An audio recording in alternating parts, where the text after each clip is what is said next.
শহর আগরতলায় চুরি ছিনতাই এখন রোজগার ঘটনা হয়ে দাঁড়িয়েছে। এবারে চোরের দল হানা দিল যোগেন্দ্রনগর বনকুমারী বাজারে।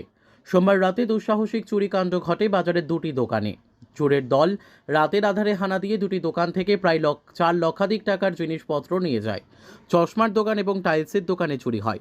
মঙ্গলবার সকালে কলেজ টিলা ফাঁড়ি থেকে পুলিশ এসে একটি মামলা হাতে নিয়ে ঘটনার তদন্ত শুরু করে। রাতের আধারে বাজারে পাহারাদারের খামখেয়ালিপনা নিয়েও অভিযোগ করেছেন দোকান মালিকরা। দেখা যায় টিন কেটে চোর দোকানের ভেতরে প্রবেশ করে। অভিযোগ অধিকাংশ চুরি ছিনতাইয়ের ঘটনাতেই পুলিশ ব্যর্থ। এই ঘটনায় চোরদের আটক করতে পারে কিনা সেটাই দেখার। ঘটনা কালকে রাত্রে একটা মনে হয় গভীর রাতে একটা চুরির ঘটনা হয়েছে। এটা আমার বনকুমারী টাইলসের দোকান, ইন্ডিয়ান টাইলস। দোকানের মধ্যে আমার ল্যাপটপ ছিল, তারপরে প্রিন্টার মেশিন ছিল, আমার ক্যামেরার সেট আপ নিয়ে গেছে, বড় এলসিডি টিভি ছিল। ঠিক আছে, মোটামুটি ক্যাশে 4-4.5 লাখ টাকা ছিল। এগুলিও না, সব ক্যাশ ভেঙে নিয়েছে।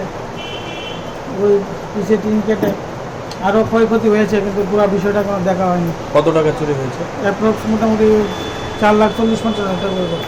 আচ্ছা, আগে কখনো এই জায়গাতে চুরি না, হয়েছে? আমার দোকানে এই ফার্স্ট হয়েছে। এর আগে আমার দোকানে কোনো সময় হয়নি।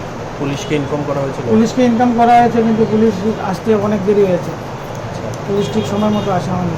কি বলবেন, এখানে তো পাহারাদার থাকে প্রত্যেক? পাহারাদার বাজারে থাকে, পাহারাদার প্রত্যেক মাসে আমরা টাকাও নেয়, কিন্তু পাহারাদার কী ভূমিকা করছে সেটা আমি বলতে পারছি না। পাহারাদারের ভূমিকা কী এটা আমি বলতে পারছি না। Bureau report, news daily Bharat.